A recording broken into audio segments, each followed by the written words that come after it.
एक बार की बात है, एक नगर में एक संत रहा करते थे। वो संत हर समस्या का समाधान दे देते। उनके पास चाहे कैसी भी समस्या लेकर आओ, हर समस्या का समाधान वो बड़ी ही सरलता से देते। वो सबसे पहले तो अगले आदमी की समस्या सुनते और उसके बाद थोड़ी देर के लिए शांत हो जाते, आंखें बंद करते और पूरी तरीके से शांत होने के बाद थोड़ी देर बाद उस आदमी को उस समस्या का समाधान दे देते। अब जो भी आदमी उनके पास समस्या लेकर जाता और जब वो मौन होकर उसका समाधान देते तो वो आदमी सोचता था कि शायद इस बाबा के पास कोई चमत्कारिक शक्तियां हैं और उसी वजह से वो समस्या के समाधान देते हैं। बहुत लोग उनसे पूछने की कोशिश भी करते कि क्या महाराज आपके पास कोई शक्तियां हैं जिससे आप बात करते हैं और उनसे आप समस्या का समाधान पूछते हैं। जब लोग ऐसी बात पूछते तो वो महाराज हंसने लग जाते। फिर कुछ दिनों बाद उस गांव में एक विचित्र घटना घटती है। उस गांव में एक बुढ़िया रहा करती थी। उस बुढ़िया के घर 4 लोग आते हैं। वो 4 नौजवान परदेश गए हुए थे और पैसे कमाकर अपने गांव जा रहे थे। पुराने जमाने की बात है, उस समय गाड़ी घोड़ा नहीं हुआ करता था, लोग पैदल चलते थे। इसीलिए वो लोग परदेश में पैसे कमाए और फिर पैदल ही अपने गांव की तरफ जाते। उन 4 नौजवानों के पास एक पोटली थी। उस पोटली के अंदर उनकी सारी कमाई थी। उन लोगों ने सोचा कि हम सबकी कमाई एक ही पोटली में डाल दी जाए, ताकि जब हम गांव जाएंगे तो वहां जाकर चारों का बराबर हिस्सा कर देंगे। और वो नौजवान जब उस नगर में पहुंचे तो वो लोग एक बुढ़िया के घर पहुंचे और उस बुढ़िया से पूछा कि माता जी, हम आपके यहाँ रात रुकना चाहते हैं। बुढ़िया ने कहा ठीक है भाई, मैं अकेली रहती हूँ, मुझे कोई दिक्कत नहीं है। मैं अकेले के लिए खाना बनाती हूँ तो आप लोगों के लिए भी खाना बना लूंगी। उसके बाद वो 4 नौजवान उस बुढ़िया को वो पोटली देते हैं और कहते हैं माता जी, इस पोटली में हमारी साल भर की कमाई है और हम 4 लोगों की इस एक पोटली में कमाई है और ये पोटली हम आपको देते हैं ताकि आपके पास ये पोटली सुरक्षित रहेगी। और हम चाहते हैं कि ये पोटली हमें तब ही देना जब हम 4 लोग एक साथ हो। यदि हम 4 में से कोई एक आदमी ये पोटली मांगने आता है तो उसको मत देना। उस माताजी ने कहा ठीक है बेटा, यदि आप 4 लोग साथ में रहोगे तब मैं ये पोटली आपको दे दूंगी, और वैसे भी आप सुबह होते ही यहाँ से जाने वाले हो तो मैं ये पोटली आपको सुबह दे दूंगी। ऐसे करके वो बुढ़िया वो पोटली रख देती है। अब वो नौजवान उस बुढ़िया के घर रुक जाते हैं और सुबह उठते हैं, नहा धो के तैयार हो जाते हैं। उन 4 में से एक नौजवान बदमाश था, वो ठग था और वो कैसे भी करके उस बुढ़िया से वो पोटली लेना चाहता था ताकि वो पोटली लेकर वहां से भाग जाए। तभी वो ठग अपने तीनों दोस्तों को कहता है कि भाई यार, हमने रात भर इस बुढ़िया के घर रुका और बुढ़िया ने हमारी अच्छी खातिरदारी की, क्यों नहीं यार बुढ़िया का थोड़ा सा खेत में काम करवा दिया जाए। खेत में फसल है, अकेली बुढ़िया बेचारी काम करती है, ये बुढ़िया भी हमारा एहसान मानेगी। उसके बाद उस ठग के तीनों दोस्त भी तैयार हो जाते हैं और वो 4 लोग बुढ़िया के खेत में काम करने लगते हैं। तभी वो ठग कहता है कि भाई हमें प्यास लगी है, मैं पानी पीकर आता हूँ। उसके बाद वो बुढ़िया के पास झोंपड़ी में पानी पीने जाता है और बुढ़िया से कहता है कि माता जी, हम जाने वाले हैं, आपके खेत में हमने काफ़ी काम कर दिया, आप मुझे वो पोटली दे दीजिए। उसके बाद वो बुढ़िया कहती है कि आपके 3 दोस्त कहाँ हैं? उन्होंने कहा है कि जब हम 4 साथ में रहे तभी हमें ये पोटली देना। तभी वो ठग उन तीनों दोस्तों की तरफ इशारा करता है। इशारा करते हुए कहता है कि लाऊं क्या? तो वो दोस्त सोचे कि शायद ये पाने के लिए बोल रहा है, तो उन दोस्तों ने कहा कि हाँ ठीक है, ले आओ। उस बुढ़िया ने भी ये सुना तो ठग ने कहा कि हमारे दोस्त वो पोटली मंगा रहे हैं और हम जा रहे हैं। इसी धोखे के अंदर वो बुढ़िया वो पोटली उस एक ठग को दे देती है। वो बुढ़िया देने के बाद वो ठग तो वहां से भाग जाता है। अब बुढ़िया अपने काम में व्यस्त हो गई। थोड़ी देर बाद वो तीनों दोस्त आते हैं और कहते हैं कि माता जी, हमारा एक साथी आया हुआ था, वो पानी पीने आया था और अभी आया नहीं। तभी वो बुढ़िया कहती है कि आप अभी तक गए नहीं? वो तो बोल रहा था कि हमें वो पोटली दे दीजिए, हम तो जा रहे हैं। तभी वो तीनों कहते हैं कि माता जी, हमने कब मंगाई? हम तो पानी मंगा रहे थे, हमें प्यास लगी थी काम करते करते। तभी वो बुढ़िया कहती है कि मैंने तो वो पोटली आपके एक साथी को दे दी। तभी वो बुढ़िया और तीनों नौजवान समझ जाते हैं कि वो हमारा साथी हमें ठग के चला गया और हमारा सारा धन लेके वो भाग गया। उसके बाद वो तीनों कहते हैं कि माताजी, हमने आपको कहा था जब हम चारों साथ में रहें तभी पोटली देना, ये तो आपकी गलती है। हम तो राज दरबार जाएंगे और इस बात का राजा ही फैसला करेगा। उसके बाद वो तीनों नौजवान राज दरबार चले जाते हैं और अपनी सारी समस्या राजा को सुना देते हैं। राजा ने जब ये सारी समस्या सुनी तो तुरंत ही बुढ़िया को आदेश दिया कि वो राज दरबार में आए। बुढ़िया राज दरबार आती है और राजा ने सारी समस्या सुनी और कहा कि इसमें तो बुढ़िया की गलती है। बुढ़िया को उस अकेले आदमी को वो पोटली नहीं देनी थी, इसीलिए आपका जो धन था वो ये बुढ़िया देगी। उसके बाद राजा फैसला सुना देता है कि ये बुढ़िया 2 दिन में धन कहां से भी लाकर आपको वो धन देगी। अब बुढ़िया बेचारी गरीब थी, उसके पास तो थोड़ा सा भी धन नहीं था, तो भला इतना सारा धन कहां से लेकर आती। अब वो बुढ़िया भगवान के मंदिर में जाती है और रोने लग जाती है। उसके बाद उस बुढ़िया को याद आता है कि हमारे नगर में एक संत है जो हर समस्या का समाधान कर देते हैं और उनको तो बहुत सारी शक्तियां मिली हुई है। वो शक्तियों से बात करते हैं और लोगों की समस्याओं का समाधान कर देते हैं। तो मैं भी उनके पास जाऊं तो शायद मेरी समस्या का भी समाधान हो जाएगा। वैसे तो मेरी गलती है क्योंकि मैंने अकेले को दी और मुझे धन देना पड़ेगा, लेकिन शायद कोई रास्ता निकल जाए और मेरी समस्या का समाधान हो जाए। उसके बाद वो बुढ़िया उस संत के पास जाती है और अपनी सारी समस्या उस संत को सुनाती है।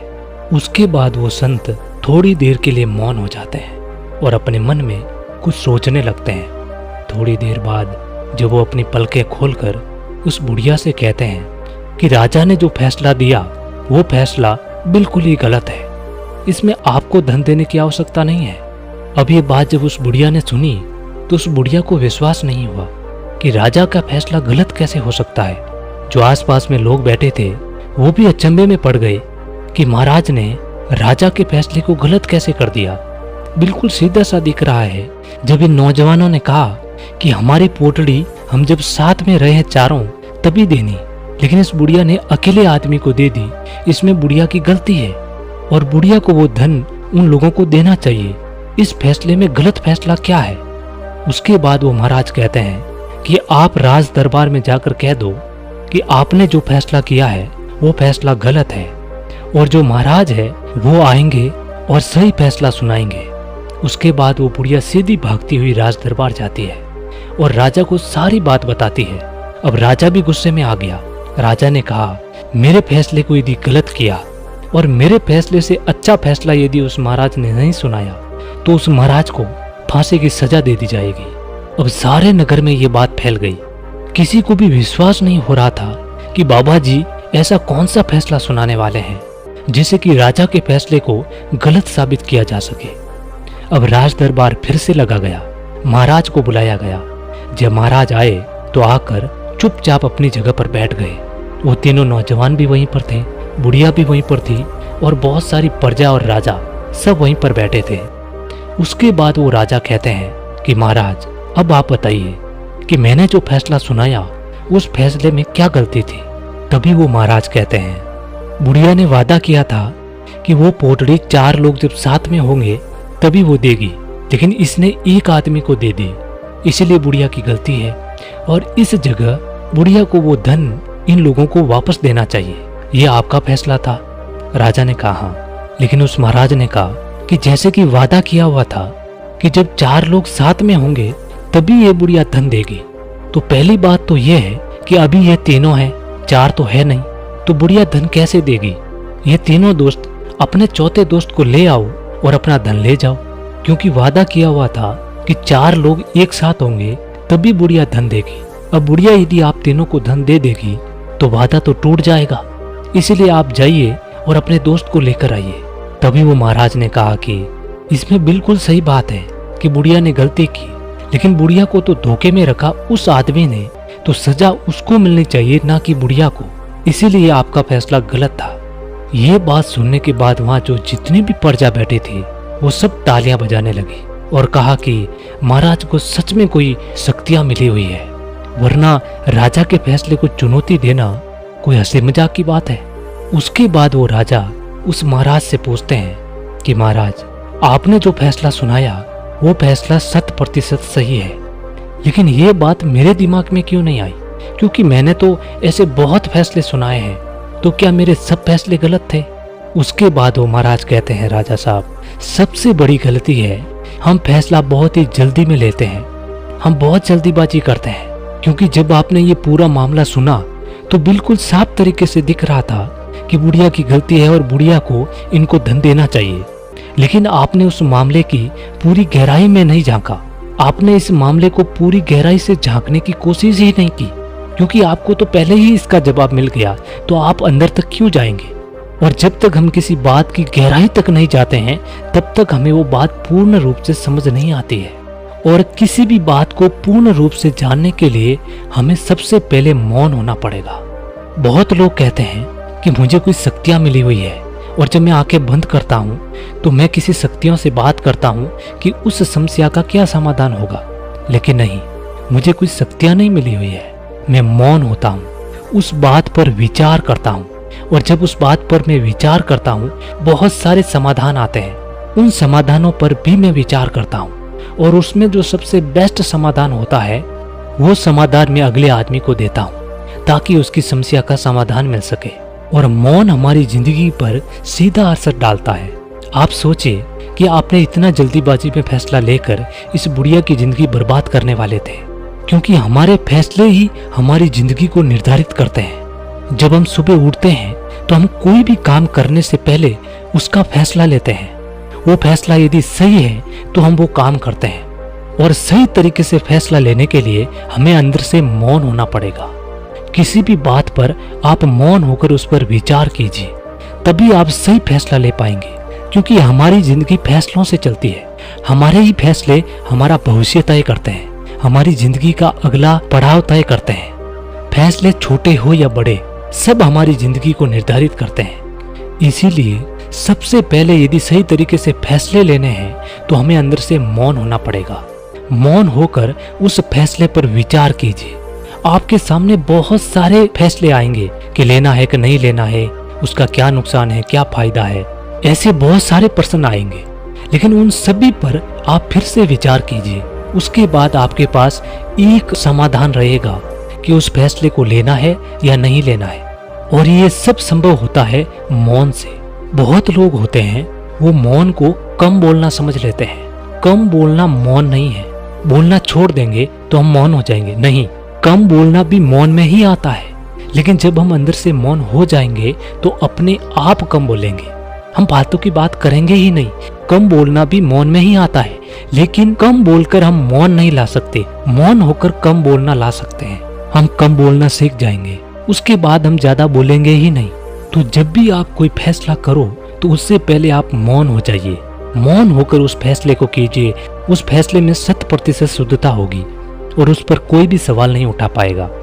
दोस्तों, आजकल हम ऐसे माहौल में रहते हैं जहाँ पर लोग अपने आप को श्रेष्ठ दिखाने के लिए बहुत ज्यादा बोलते हैं, लेकिन ज्यादा बोलकर हम श्रेष्ठ नहीं बन सकते। ज्यादा बोलकर हम मूर्ख बनते हैं। और आपको यदि ज्यादा बोलने की आदत है तो उसको बंद मत कीजिए। आप सबसे पहले अंदर से मौन हो जाइए। आप अपने आप कम बोलना शुरू हो जाएंगे। थोड़े दिन मौन होकर देखिए, उसके बाद आपको खुद को अपने अंदर चेंज दिखेगा। आपको लगेगा कि हाँ यार, मैंने कोई गलती नहीं की कम बोलकर। क्योंकि जब हम बोलते हैं तो हमारे शरीर की ऊर्जा खत्म होती है, और जब हम मौन हो जाएंगे, कम बोलेंगे, तो वो जो फालतू की ऊर्जा खत्म हो रही थी वो ऊर्जा हमारे अंदर रहेगी और वो ऊर्जा दूसरे कामों में लगेगी। अच्छे फैसले लेने में, काम करने में, अच्छी नींद आएगी, तनाव मुक्त हो जाएंगे, मस्तिष्क की जो मेमोरी है वो तेज हो जाएगी। शायद आपने देखा या नहीं देखा, लेकिन जब आप स्कूल में पढ़ाई कर रहे थे तो उस समय जो बच्चे होशियार होते थे, जो कक्षा में सबसे फर्स्ट आते थे, वो बहुत कम बोलते थे। वो हमेशा पढ़ते रहते या फिर बहुत धीरे बोलते, कम बोलते। तो वो कम क्यों बोलते थे? इसका मतलब ये नहीं कि वो पढ़ाई कर रहे थे इसलिए कम बोलते हैं, नहीं, उनका अंदर से वो मौन था। वो मौन रहते थे, इसी वजह से वो पढ़ाई करते थे और उनको याद हो जाता था, उसकी मेमोरी तेज हो जाती थी।